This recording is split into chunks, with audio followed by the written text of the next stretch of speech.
We got Flyers, and NHL Draft, Sixers. Nobody cares about, but I'm sure they'll come up. Phillies win despite Aaron Nola and Rob Thomson, and the Eagles, because football sells, and that's what you guys want to talk about. We're going to talk all Philly sports. Whatever is on your mind, we are going to talk about it. Trending in the AM right here on Philadelphia Sports Network starts in 30 seconds.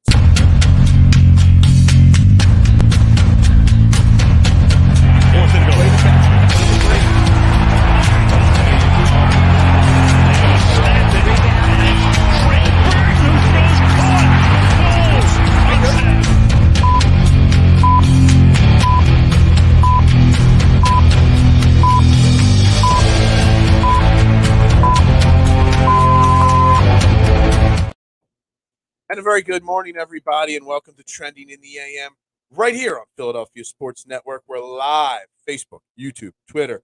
You know the drill. Like, share, retweet, follow, subscribe, tell a friend, tap on the shoulder in front of the person in front of you in line. Tell everybody Trending in the AM. It's the number one sports talk morning show in the Philadelphia area. It is the only show where your opinions actually matter, because they do. And we've got a jam-packed show today. Everything is on the table. We don't have a set agenda on what we've got to talk about. We can talk about the Eagles, because supposedly football sells. Everybody wants to talk football. They're the standard bearer.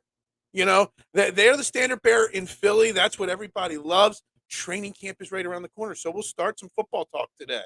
We've got Phillies win against the Cubbies last night, despite Rob Thomson's poor lineup construction. Despite Aaron Nola still not being able to pitch. Sixers can be talked about. I don't know who cares at this point. I don't. The Flyers, draft night success? Are the Flyers going to surpass some of these other teams in the pecking order of Philly? What happened to Liam? We got Liam being talked about. Liam's still in charge. Liam's the big boss man, the El Jefe of Philadelphia Sports Network. This is my show every morning here. Trending in the AM. Liam's been on the show once or twice.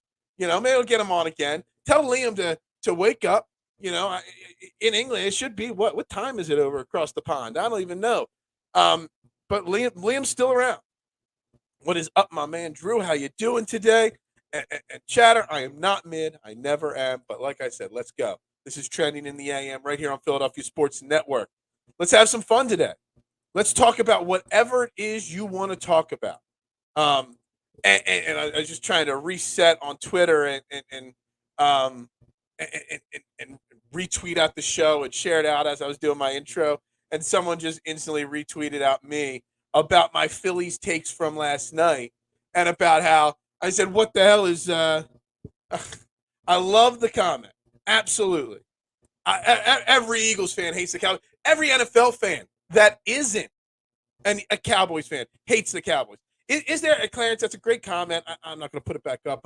I try to keep it PG, rated as much as I can in the comments, just in case. You never know who's watching out there. But is there a team in sports, Clarence, that is more hated across the globe than the Cowboys, than the Dallas freaking Cowboys? Like, I give them respect. They're our biggest rival. They're our biggest threat to the NFC or the NL East. They are the team that is probably going to push us the most, so to say. They're a huge step down below the Eagles. They are, but they're still a good team. They're still a playoff team. But is there a team that more people, like, if you're either a Cowboys fan or you say F the Cowboys, it doesn't matter. There's no in between there whatsoever. But man, I'm getting a tweet, right as the show's going live, because I tweeted out yesterday, what is, Rob Thomson doing with the Phillies lineup? Josh Harrison instead of Bryson Stott, Christian Pache instead of Brandon Marsh, after he hit 2 home runs the night before. And Josh Harrison goes out and goes 2 for 4 last night. Of course. Hits a big home run. Of course. It's like, I can't win on Twitter. I say something that seems pretty smart, seems pretty right, and obviously the complete opposite happens. I should probably just say the Eagles are going to win like 4 games, because then the complete opposite would probably happen. Good morning, Kyle. Good morning, Vietnam. Yeah, I can't do that impression. I do the $1 Million Man impersonation. Not that one. England's soccer team is up there. Huh. Is it? Like I don't know. I'm not a huge soccer fan. I'm trying to think if I had to hate a soccer team, what would it be? I'm not sure. Like I don't have extreme hate like I do for the Cowboys. I don't. Congrats to the USFL. Very successful season. Year 3 confirmed. Always bringing the love for the USFL. Isaiah, everything's on the table today, and your opinion matters. I know you want to talk about it. I can't share every tweet on the screen. It was just it wasn't even a mean tweet. It was just Harrison really said "f you." That was what the tweet was. I am not a Philly Rob hater. I am not. But we can leave that up on the screen. Maybe I'll even come back and screenshot that. I'm not sure that that'll be tweet of the day, but in my opinion, it'll probably be close to tweet of the day because at least it'll draw some the ire of the Philadelphia fans or my Twitter followers because they all think I'm a Rob Thomson hater. I just see that he's not a great manager. You look at it. The title of the show, or one of the parts of the show, is that the Eagles are the standard bearers in Philadelphia sports. You got all the turmoil in the Sixers and all the question marks about what they're doing. The Flyers are in complete rebuild mode. You got the Phillies who win despite idiotic decision after idiotic decision. The Eagles are just they're there. They're the elite. They're the bear. They can rebuild like that. They're always in the playoffs. They're the standard bearer. They are. And the Phillies, I don't know. Like you would never see Nick Sirianni make the type of decisions that Rob Thomson does on a nightly basis. Brandon Marsh hits 2 home runs. And then the next day he's out of the lineup. Bryson Stott is tied for 9th in Major League Baseball in hits. But yet he gets benched for Josh Harrison, who going into last night had a 190 batting average. Nick Sirianni would never do that. Comparing Nick Sirianni to Rob Thomson, Nick Sirianni would have to bench A.J. Brown for a game for load management and start Quez Watkins. That would be similar to me. Or he would have to take, I'm trying to think of a great comparison to what they do, but it's like Nick Sirianni has a feel for his team. Nick Sirianni not just has a feel for his team, but for the city, the fans. He doesn't make boneheaded decisions. Now, Rob Thomson, a lot of the decisions he makes seem to work out for some reason. I have no idea how long Rob Thomson can continue going on like this and continue winning. It's like he did it all last year. Every questionable decision, it worked out. This year, this month of June specifically, every weird decision works out. This guy, he's got 9 lives. I don't get it. Congratulations, Cowboys. All-pro wide receiver Turpin, straight from USFL. Always with the USFL. Every USFL player in the NFL probably. It's great. The new look Eagles D-line. Who do you believe is underrated contributor? Oh, that's an easy answer right there. Easy answer. It's Milton Williams. I bet you. Look, Jordan Davis is going to get the eyes of the fans and the media. Jalen Carter will get the hype from the media because of where he was drafted and his size and his skill set. But I bet you at the end of the day, at the end of the year, the most consistent performer on our defensive line in 2023 is going to be Milton Williams. If you go back, I don't have the analytics stats up, and I'm not an analytics guy, hence why I don't like Rob Thomson. If you look at the stats from Milton Williams, he played, ballpark it, 30% of the snaps that he was eligible for last year. And if you do a per snap basis, don't say the whole games, but if it was just based off a percentage of snaps, Milton Williams was the fourth best defensive lineman in the NFL last year. Stopping the run behind the line of scrimmage, getting pressure up the middle, all different things, all those categories. It was literally Aaron Donald and Milton Williams. And so I forget who else was on this list. I want to say it was 3. He was definitely 4th best last year. Milton Williams is going to be an elite defensive lineman, and I think he is going to fill that role of Javon Hargrave at least on the run, more regularly than Jordan Davis or Jalen Carter. Jalen Carter, who Milton Williams, defensive tackle, Philadelphia Eagles. I think this is his 3rd year going to be. I think this will be his 3rd year. He was a 3rd-round pick a few years ago. The guy plays well. It was just a numbers battle last year with Milton Williams. Milton Williams was, behind Fletcher Cox, Javon Hargrave having an all-pro level year. Jordan Davis when he's there. Then they bring in Ndamukong Suh and Linville Joseph mid-season. Milton Williams, now that all those other guys aren't there, I bet you when all said and done, if Nick Sirianni doesn't play the Rob Thomson, got to play the veteran just because card, Milton Williams has a better season than Fletcher Cox this year. Milton Williams is going to eat. Such a great guy. We haven't really seen, I don't know if you have, I haven't seen much of his personality per se, but his personal side of things, but I love the guy. I think he's uber talented. I'm a big believer in Milton Williams. The limited film I've seen, he's not legit good. He is legit good with legit potential to be great. I don't know about all pro or anything. It's still young and still early, but I'm telling you, there's a chance that Milton Williams is the most important defensive tackle on this team in 2023. He's going to have the opportunity. Jordan Davis, even if he stays healthy, is going to max out around 50% of the snaps. Jalen Carter, he's a rookie. We've got a lot of hype for Jalen Carter, but he's still a rookie.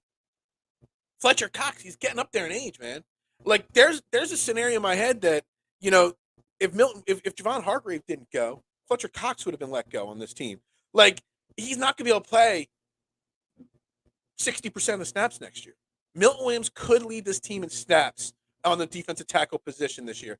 Eagles got prime time. Everyone to see. The Eagles are in a lot of prime time this upcoming year. A lot of prime time games. I hate it personally. Doing a morning show with a pizza shop. Primetime games aren't good for business, man, Chatter. Like the 8 o'clock, 8:30 start times, nobody throws big parties. Like when I remember growing up in the 90s, if the Eagles were on Monday Night Football, you'd have a big party, you'd have friends over, whatever, forget about school the next day. Now nobody does that anymore. So primetime games suck for me as a business owner, suck for me as a pizza shop owner, just so you know. They moved Milton all over the field. Milton Williams can play end, too. If you want to go with big defensive ends in in a pass blitzing, run possible situation, he can play outside as well. I was super high on Milton Williams last year. I thought he should have gotten more snaps last year, and instead of bringing in, Linville Joseph and Ndamukong Suh, you bring in one, you didn't need both. Don't cap and tell me your running back core is not mid. I don't know what the Eagles' running back core is. There's a lot of hype. The DeAndre Swift hype, the Rashad Penny hype, but they're injury prone. I'm not sure. I was talking to my man, Jim Archiniaco. He's a realtor out here. He's a friend of mine, former neighbor. He was his realty company was hosting Miles Sanders' football camp this past week, and he said, he talked to Miles Sanders for a little bit, hung out with him a little bit, and everybody knows I'm a Miles Sanders guy. You couldn't pay him the money that he got to go to Carolina, but it's hard to replace Miles Sanders' production. And Miles Sanders kind of rubbed us all the wrong way with his chirping a few weeks ago about the Super Bowl. But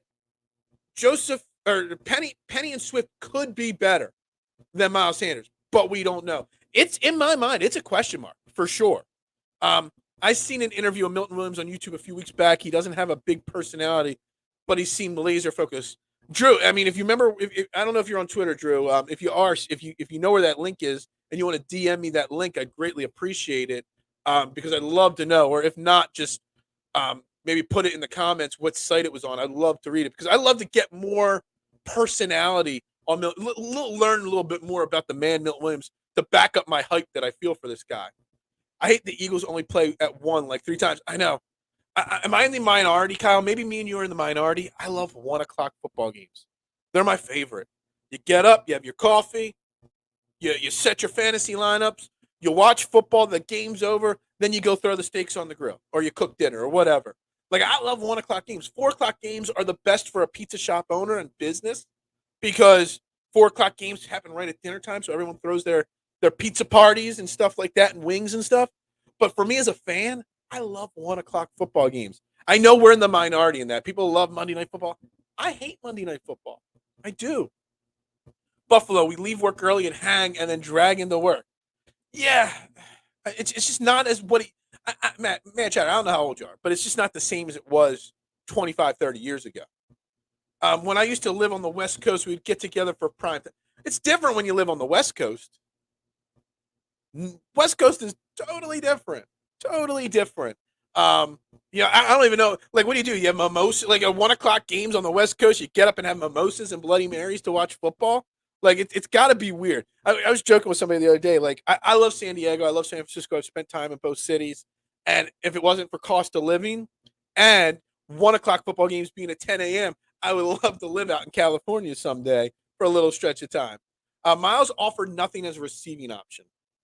I saw somebody else post this the other day, or something similar to this the other day. But the problem is, like, I don't think anybody in the running back position with the offense we ran last year would have posed much or offered much as a receiving option.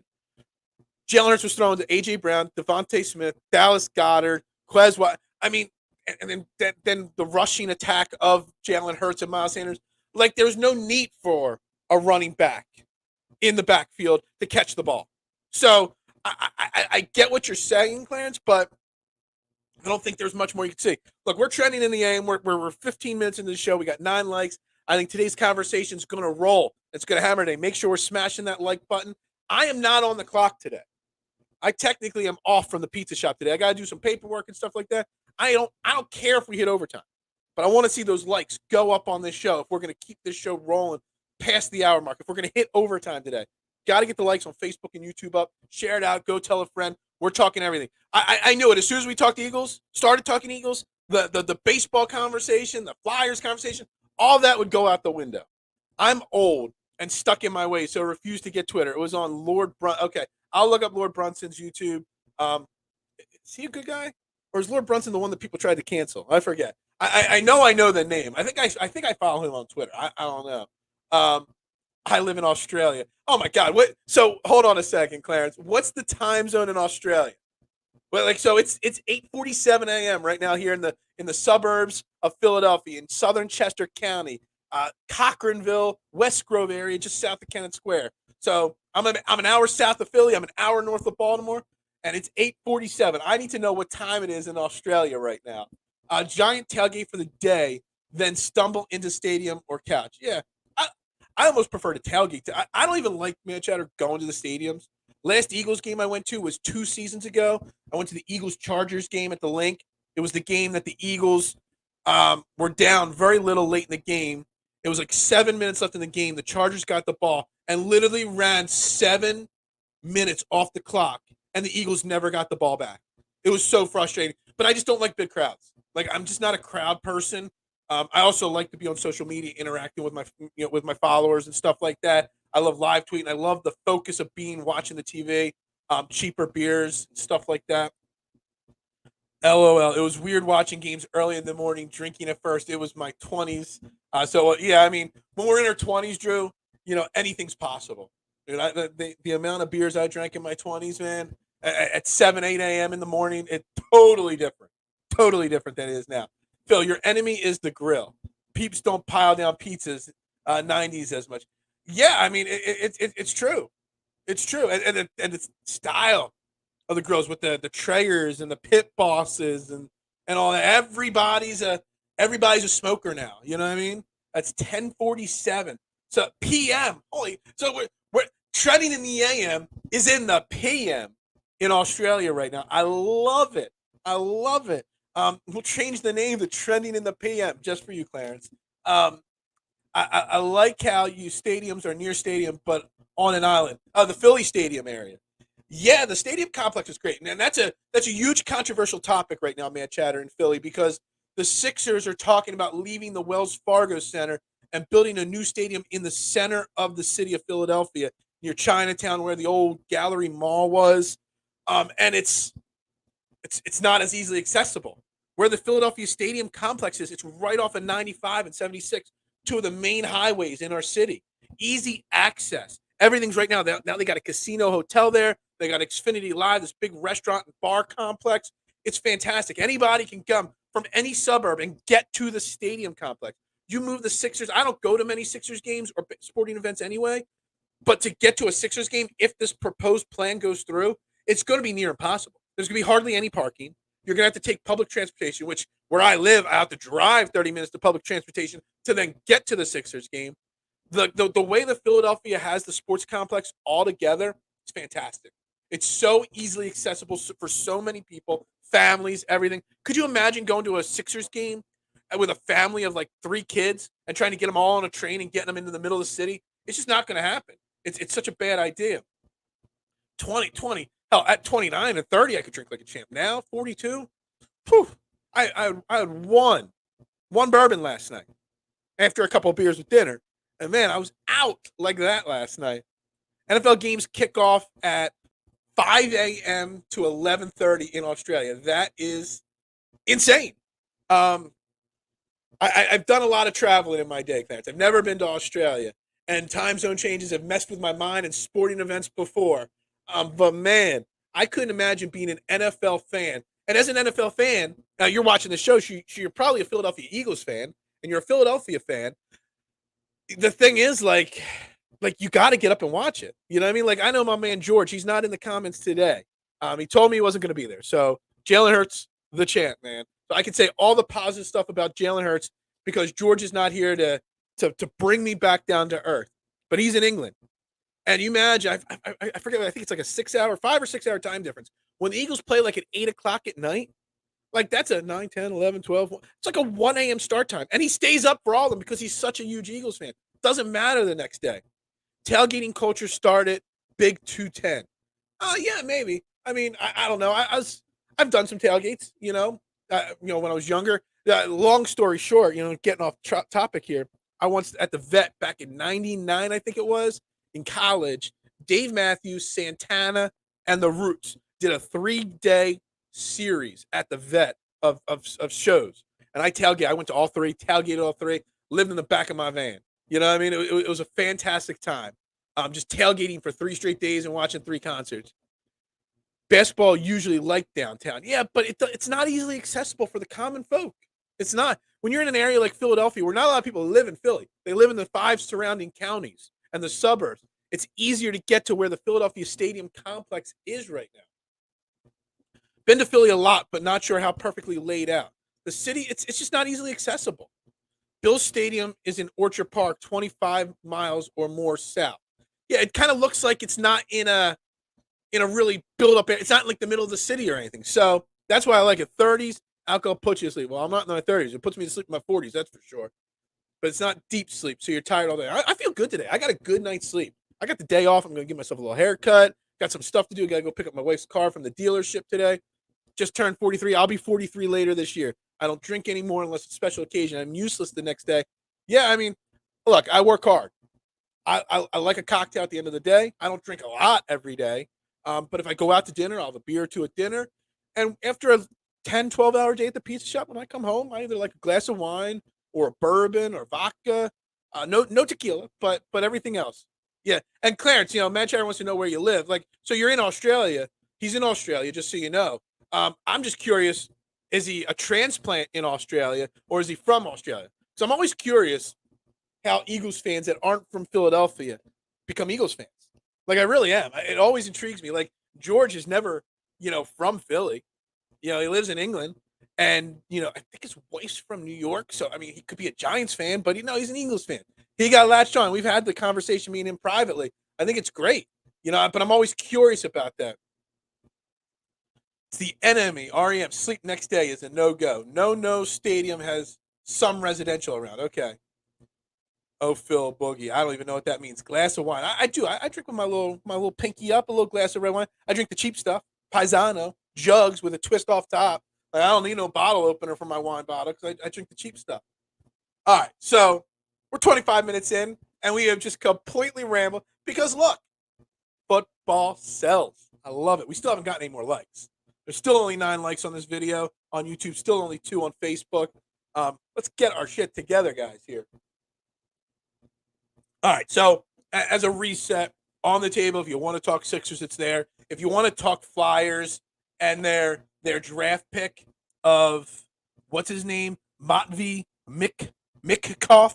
I don't even know. Michkov. I don't even know how to say it. The kid from Russia. That's on the table of Phillies. If you want to talk that. If you want to keep the Eagles going, got an interesting question for you guys. If you want to keep talking Eagles. So this might be a conversation tomorrow, too. Always wanted to go see Australia. Really regret not taking the opportunity when I had it. Yeah, there's that. I don't know if Australia would be my top 2 or 3 that I've probably been to more countries outside of the United States than I have cities in the United States, like major tourist cities in the United States. And that's crazy to believe. It is true. But Australia, I don't know if that's number one. It's not number 1, 2, or 3 on my list. It might crack my top 5. I'm not sure I'll ever get out there because I don't think it'll be something that's on the have to do. But yeah, it'd be cool to see it. One of my former bosses was from Australia. He was a transplant up here. Then when he got divorced, he moved back to Australia. It'd be cool to see what his life turned out to be like 15, 20 years later, and see where he's at in life and stuff like that. Bougie. I'm sorry. Bougie. I read that as boogie. Bougie. I know bougie. I am not bourgeois or whatever. I am not bougie at all. Trust me. The fact that you think I'm bougie, that is not gonna be the tweet of the day, but that is something I'm gonna send to some personal family members who are gonna laugh when they think that you think I'm bougie, because there is no way, shape, or form that I'm even remotely bougie. None. Zero. Zilch. Not at all. So I got an interesting Eagles question for you guys. I want to bring it to the topic of conversation here. And my answer on it is extremely unpopular, like the person that stated it. Now, I was going to make this the part of the conversation tomorrow, but we're heated into Eagles conversation today, so we could do it today. The Eagles are the standard bearer, and that is kind of what the idea of today's show was going to be. You know, the Flyers, they're at the bottom. They're rebuilding. The Phillies always make weird, boneheaded decisions. The Sixers, who knows what they're doing. Everyone's trying to be like the Eagles in Philadelphia. He said he like a nice glass. I like to have a glass of wine. My niceness is the $15 giant jug that I buy, or the $12 box of wine. To me, that's nice. Now, I don't stoop. My wife bought a couple bottles. She saw something on sale. I had no idea what it was. She saw some $2.99 bottles, so she bought a whole bunch of them. $2.99 a bottle of wine. That's not bougie. But that's nice to us. There ain't no way I'm spending $20, $30, $40 on a bottle of wine. Hell to the no. But this Eagles question. I don't know if you guys saw this. Yesterday, one former Mr. Eagles legend, Hugh Douglas. I think it was yesterday. I saw it yesterday. Hugh Douglas made a statement, probably at Jason Kelce and Travis Kelce. They're down the boardwalks, shotgunning beers and chugging beers at his big charity event. First off, before we get to the Hugh Douglas comment, Jason Kelce, he is a legend in Philadelphia. I would put him maybe not on the Eagles Mount Rushmore of players, but on the Mount Rushmore of Philadelphia athletes because of their impact to the city and their reputation amongst the fans. Jason Kelce might be on the Philadelphia sports Mount Rushmore in that sense. But he did his big charity thing down the beach and, serving beers. There are a lot of celebrities, a lot of Eagles celebrities there, serving beers, raising money for charity. Obviously, his brother Travis Kelce was there. He did a beer chugging competition against some of the other major media people, and he won, obviously, because Travis Kelce is the GOAT at chugging beer. That dude just chugs beer like he's 22 still, and he's not 22. It's hilarious. So I got to give major props to Kelce, his family, and all the great work they do. I didn't see too many videos. I remember seeing a video last year. A guy was trying to donate $100, and one of the Eagles was like, no, come on, keep going. Like, they just raise so much money, and then the Kelce's go and match it all. It's fantastic what the Kelce's do down there. Don't buy the wine with the foot. No foot in it. Maybe there's a foot on the picture or label or something like that. I don't know. But Hugh Douglas was at this event yesterday, and that's where probably this quote came from yesterday. Hugh Douglas yesterday said in a one-game situation, maybe it wasn't a one-game situation. Hold on. Was it like now I'm not sure what he said here exactly. I'm going to try to pull up the tweet here. Basically, he chose Michael Vick over Nick Foles. For one single game, he would take Michael Vick over Nick Foles. Boy, is Hugh Douglas getting crushed for this. But let's think about it for a second. Take away the Super Bowl victory, 52, that Nick Foles had. Take away the game he had against the Vikings in the NFC Championship game that year. Take away his 7-touchdown game in 2013 against the Raiders. Nick Foles, he's a legend. He's one of the greatest Philadelphia athletes of all time because he brought our beloved Eagles their first Super Bowl trophy ever and still their only Super Bowl trophy ever. But Nick Foles is a pretty mid quarterback. Actually, I don't know, man, Chatter, what's below mid? Like, if I don't want to call somebody mid, what term do I use? Michael Vick was not an accurate passer of the football. But if I don't know if I would probably take Nick Foles in a one-game situation, depending on the situation. But he's not a more talented quarterback ever in his career than Michael Vick. Michael Vick, if you guys are not old enough to remember, when he first came into the league, man, the hype, the videos, you take away, obviously the terrible things he did, which he's repentant. He's paid the price for his sins. Michael Vick was the better quarterback than Nick Foles. And I don't think Hugh Douglas is as out of line as a lot of people are saying he is. Because there's a lot of people saying Hugh Douglas is out of line for that. And let's really think about it. I mean, came through a beautiful deep ball. He was way more mobile than Nick Foles. Nick Foles was kind of like two bricks back there, behind the line. Like, Nick Foles couldn't heave the ball like Michael Vick could. Like, why do people find... I mean, I know he won us the Super Bowl, Nick Foles. But does anybody agree that, like, he's kind of not that great of a quarterback overall? Like, just physical football skills? He just caught lightning in a bottle for 2 games. Let's be honest. When Nick Foles took over for Carson Wentz, when Carson Wentz went down in 2017, I, along with the rest of Philadelphia, said the season's over. There's no way we're winning. And then those 2 games at the end of the regular season, it was Raiders and Cowboys. I think we went 1-1. They were terrible football games. They played terrible. The game against the Falcons in the divisional round, we almost lost that game. Honestly, we probably should have lost that game because Jalen Mills committed passive interference on Julio Jones in the end zone late in that game. And if they call the flag there, they're on the 1-yard line, they could punch it in and win that game. And then Minnesota crumbled in the playoffs and we smoked them. Who was it? It was Case Keenum was starting that game for them. That was pathetic. And then we go and, hang 50,000 points against the Patriots in the Super Bowl because the Patriots defense came up small. It was just a shootout. Like, that was it. Like, I don't understand. I understand because I've got the Nick Foles hype and love too. But I don't understand the outrage over Hugh Douglas's comments. And I'm not sure why. Like, I wish George was here today because I think George would really love this conversation. Honestly, at this point, I'd probably take Jalen Hurts over Nick Foles for 1 game. And I know Nick Foles has got the Super Bowl win. And Nick Foles was amazing in that Super Bowl win. Doug Peterson, Nick Foles, everything worked to perfection. It's kind of like similar to the Phillies right now. Rob Thomson makes idiotic decision after idiotic decision that doesn't make sense. Even analytics say the analytics don't make sense that he's using. But yet he wins. They're 17-7 in the month of June, the Phillies. After idiotic decision after idiotic decision.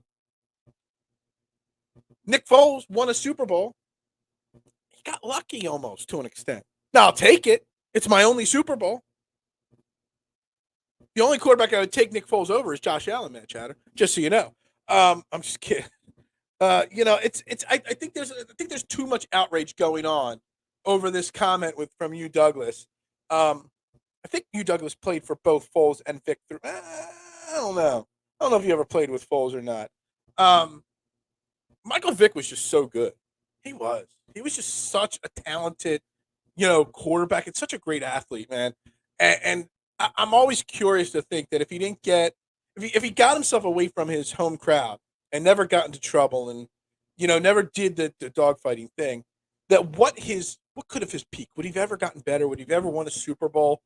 Would he, have stayed in Atlanta his entire career?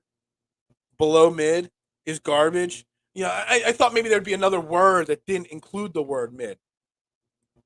felt Foles wasn't given a real chance his first stint with our Eagles. I do believe that Vic had a better skill set than Foles. Interesting. So the first time he was here, it was under the Chip Kelly era, obviously. And his 27-2, 2013, I'm going to say that some of that was because the NFL as a whole didn't know how to stop Chip Kelly. And stop Chip Kelly's like, I remember when Chip Kelly first took over that first preseason game of his tenure here, I was counting the seconds in between plays. And I had a little notepad, and I was writing it down. I didn't have Twitter back then, and I was on Facebook more, and it comes up on my memory feed every year in preseason about how fast his plays were.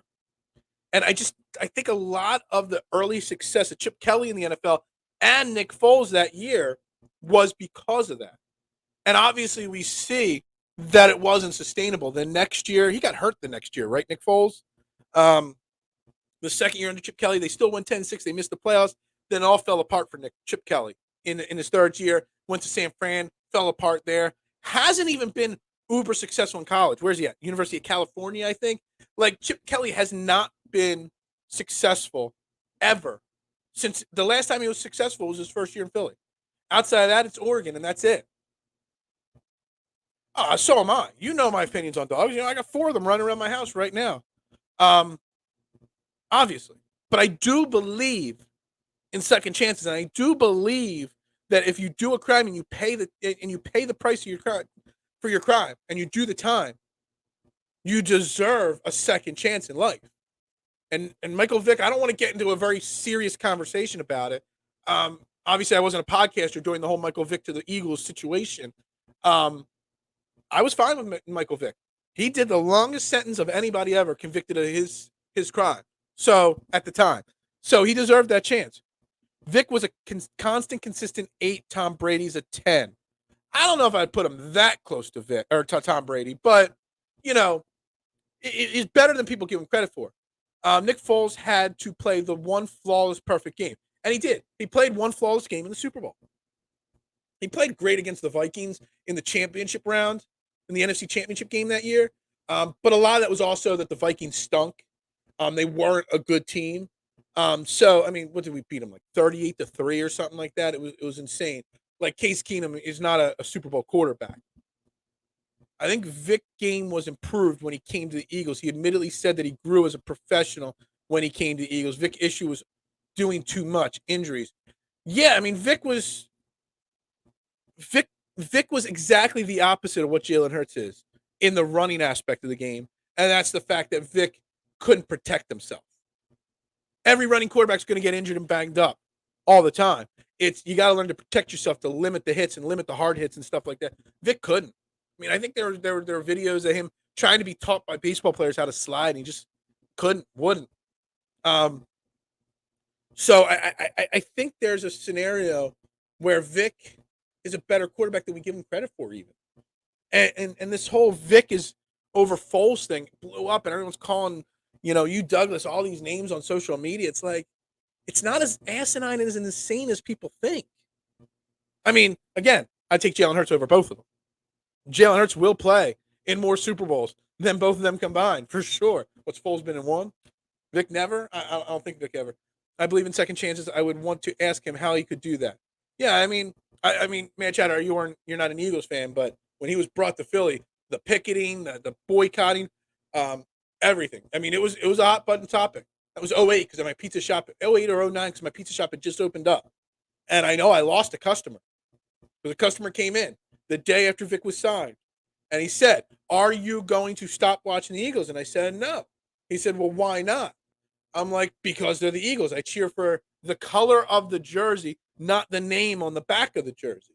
And he's like, "Well, then I'll never come in here again if you don't burn all your Eagles gear."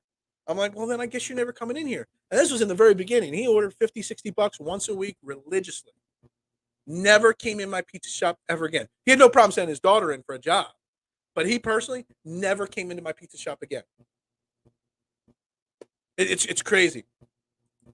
Rewatch that performance. You don't fully understand what Foles.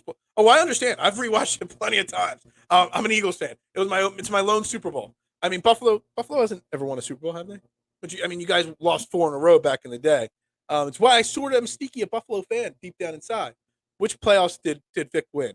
I don't even know. Did Michael Vick ever win a playoff game? I don't even know. I just think it's an interesting topic. I think it's an interesting conversation. I think it's not as cut and dry as the fans crushing you, Douglas, make it out to be. It really isn't. So, it's interesting. It's a topic. It is what it is. Man, Chad, you brought up Josh Allen yesterday, and I'm just going to bring this up right now because obviously people don't want to talk football or baseball. They don't want to talk basketball. Vic won a playoff game. Okay, I don't know why I can't remember. I really can't. Let me pull up Michael Vick's playoff thing here. Michael Vick playoff records. Let's see here. He's 2-4 in his career in the playoffs. Let's see here. He lost twice as an Eagles quarterback, and he got to the championship game in 05. Yeah, so he won 2 games with the Falcons in 03 and 05 in the playoffs. Okay. Got it. Versus Green Bay, and Green Bay is one that I remember. Yeah, there we go. But as a Josh Allen fan, you honor me with that. What Super Bowls did he win? Look, that's kind of what I'm going to get at here, Like, we always talk about the quarterback rankings. Yeah, Vic was just excited. I mean, he was. I mean, dude, that boy could just flick that wrist and throw that ball 80 yards down the field. Like, I've never seen a guy just flick that wrist and bomb a football with a perfect spiral at that. He could roll out and just go. It was insane. He was exciting. The moves, the track and field type runs, the hurt, everything. He was great. First modern quarterback to be a dual fan. Maybe. He definitely, how do I say this? He definitely, like we always talk about Allen Iverson and how he changed the game and changed the perception of what kids wanted to be growing up.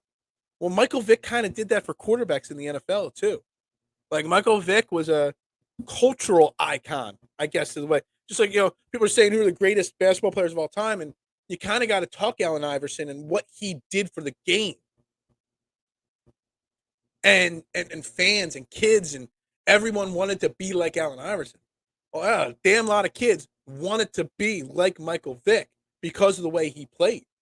There's no doubt about that. Like, he had a bigger impact on the overall standings of football than people realize. Spell check always gets you. Cunningham had a cannon of an arm. He just didn't look as effortless. Man. Cunningham did look effortless at times. Cunningham was another one, just like Michael Vick, with the injuries and missing time. Like, how great could a Randall Cunningham have been if he stayed healthy his whole career? Like, I realistically think that Randall Cunningham, he didn't look quite as effortless. I don't know. I'd have to Google search it. But was Cunningham was obviously bigger, but how much bigger was he than Vic? He just appeared on my screen. Maybe it was because I was a kid at the time, but he just appeared. Is the word yoked, like jacked? Like, the cool kids, they say yoked, I think is what it is. I try to get cool kids' words in here. He just looked bigger than everybody. Definitely bigger than, Jalen Hurts. Let me look up Randall's size. There's Randall Cunningham. He is listed on Pro Football Reference 6'4", 212. So not as big as I thought, but definitely bigger than the average quarterback that the Eagles have had over the years. He just was big, strong, had an arm, obviously. Oh, man, I did not, but I did at the same time have these mixed emotions. Like, it just made me think of what he could have done. Did he win the MVP, or did he finish second in MVP voting that year? I mean, definitely took him on a playoff run. I don't think they obviously didn't win a Super Bowl, but, man, like, Randall Cunningham had all that potential of the Vikings when he was younger before the injuries with the Eagles. The Eagles just never built an offensive line, never gave him a wide receiver. Like, that's the thing with Jalen Hurts. Like, the Eagles organization has learned from the history of this organization. Randall Cunningham, Donovan McNabb, all these guys never had wide receivers. So that's why we've got A.J. Brown, Devontae Smith right now. Because you got, if you have an elite quarterback, you got to get elite quarterbacks' weapons. And you got to get them more than one weapon. That's the problem with someone like Josh Allen. Josh Allen, man, Chatter, he's a talented wide receiver or quarterback. but he's got Stefan Diggs. I think Stefan Diggs is slightly overrated. He's a great wide receiver, don't get me wrong. Stud wide receiver, top 10 wide receiver in football. There's a lot of people that put Stefan Diggs at like 1, 2, or 3. I don't think he is. I don't think he's as much of a game changer. Like, to be 1, 2, or 3, like, you've got to be a game changer. Like, Stefan Diggs doesn't elevate his quarterback. Like, Justin Jefferson makes Kirk Cousins look better than he is. You know, Cooper Kupp 2 years ago made Matthew Stafford look better than he is. Like, I don't see, like, with a quarterback as great as Josh Allen, Stefan Diggs, I think, should be even better. But he's not. Like that Cunningham, like, if you would, like, some of the names I remember that Randall Cunningham had on this team, like, you know, running back, Keith Sherman, Keith Byers was a lead running back then. Like, Cunningham never had anything. They had a really great defense. And Buddy Ryan at the beginning, then idiot, dumbass Richie Kotite later on.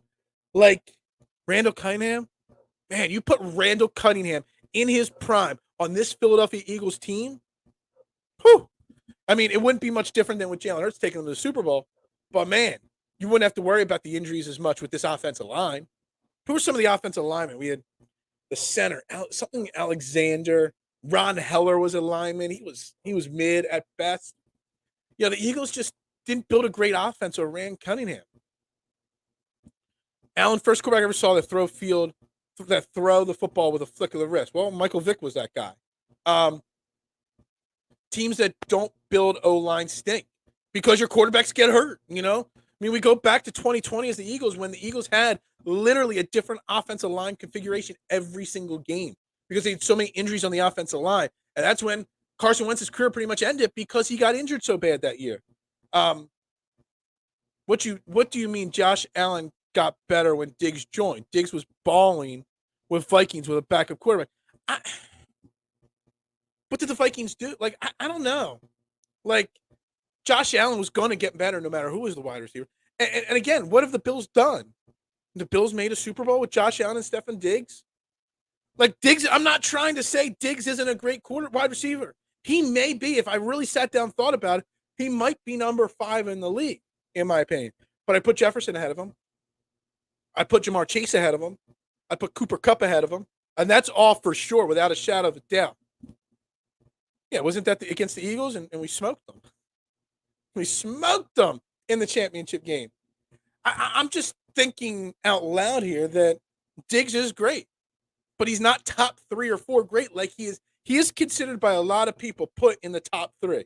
I'm putting Jefferson, Chase, and Kupp ahead of him for sure. I'd have to think long and hard if he's number 4 or 5 on my. Now, I would have to put Devontae Adams ahead of him as well. So that's 4. Actually, I'd probably put Jefferson 1, Devontae Adams 2, Chase 3, Kupp 4, Diggs 5 now. I don't know. That's where I'm at. Like, it's not an insult to Stefan Diggs. It's, you know, if you're the 5th best wide receiver, what's there, 160 wide receivers that play professional football? Like, being 5th out of that is not bad. It's great. But I don't put him in the top 3. He's 6 foot. I think that is part of it. He is very small as well.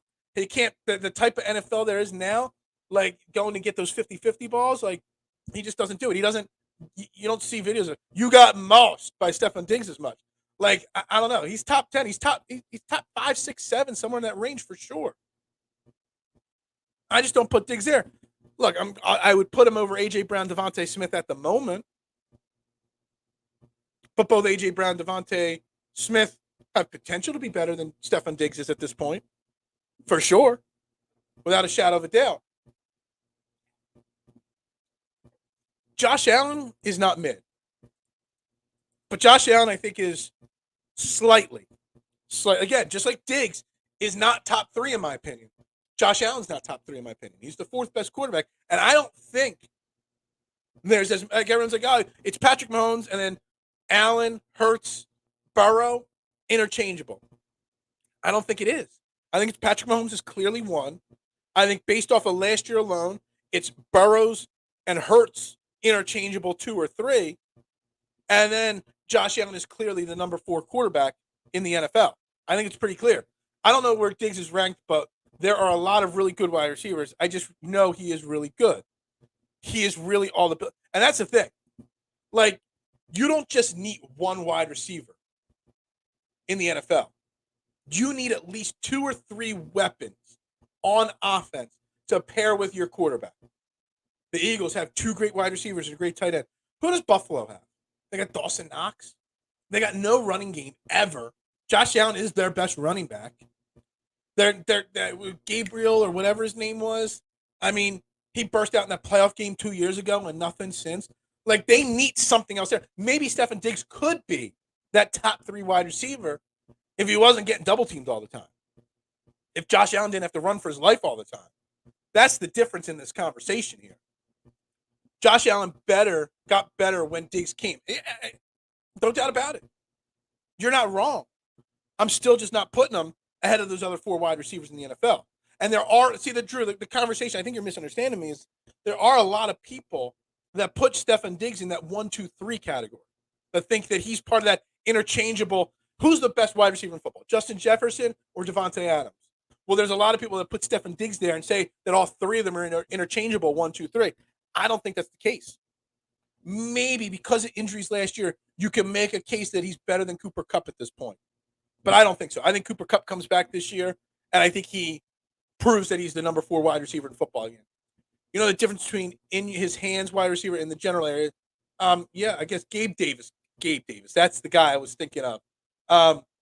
Cole Beasley was terrible. Cole Beasley's just one of those slot guys.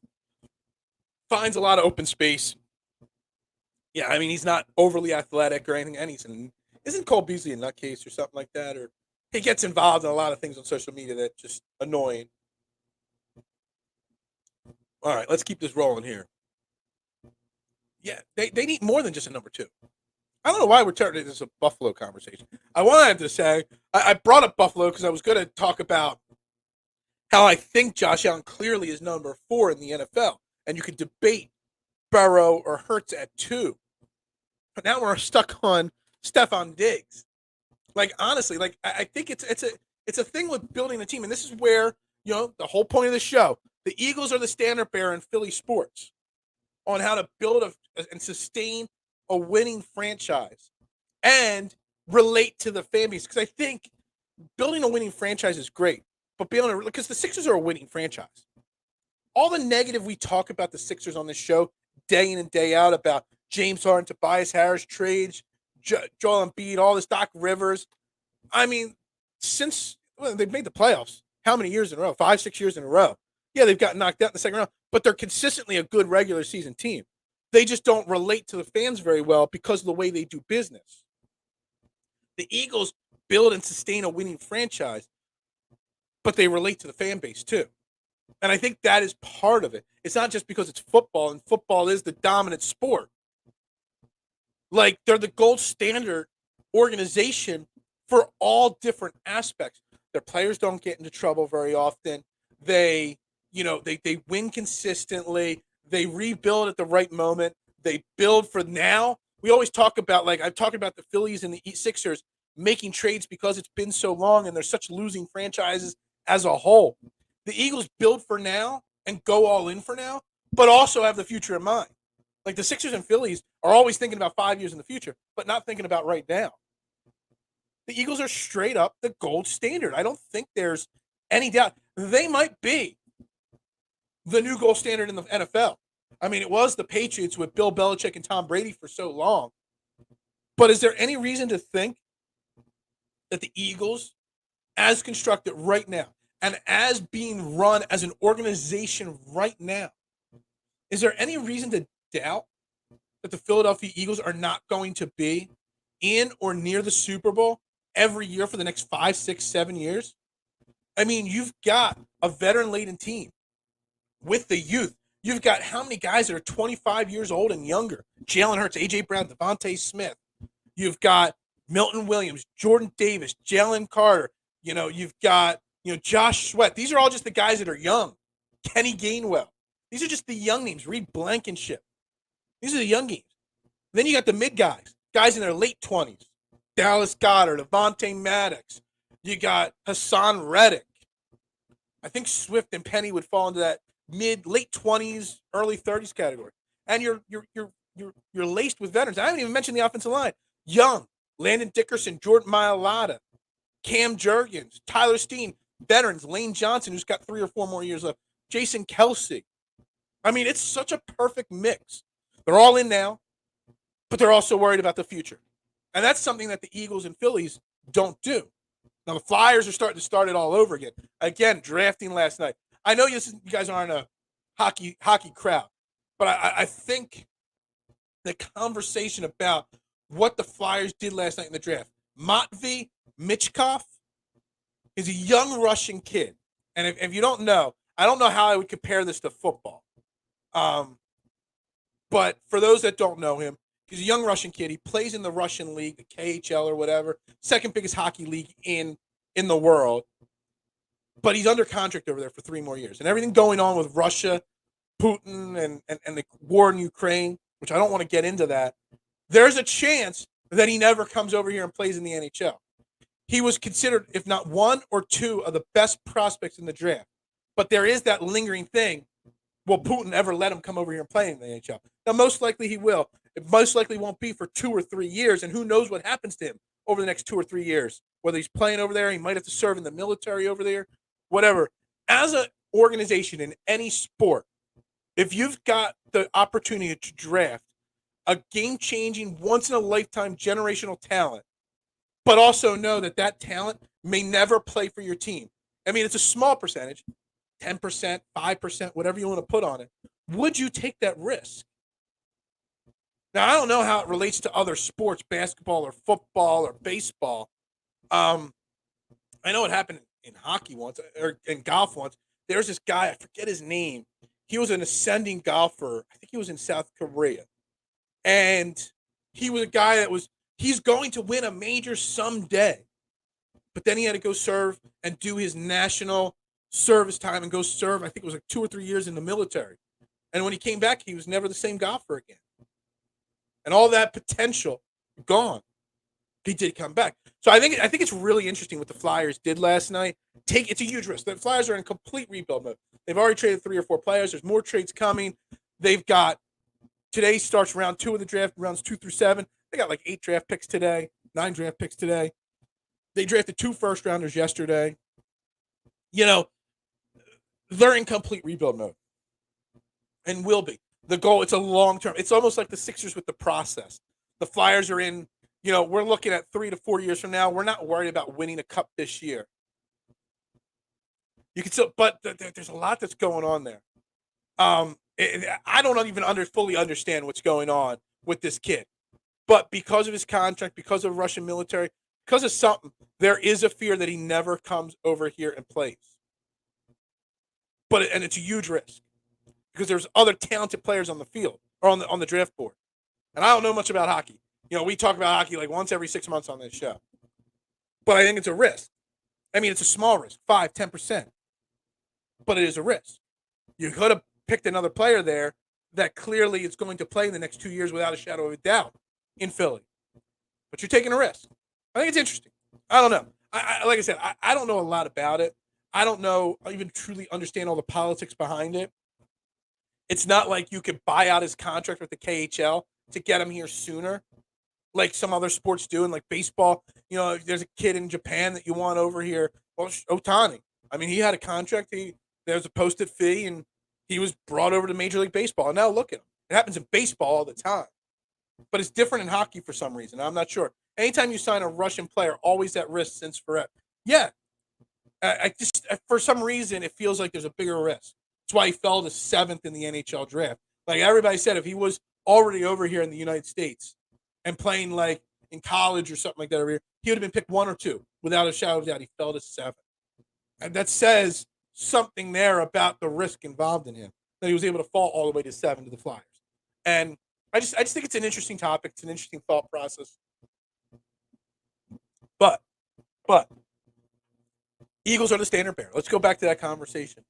It's like not just on the field perspective. People worry way too much. KHL, KSL may offer more money. I don't know. The NHL don't make that much money anyway compared to the other leagues.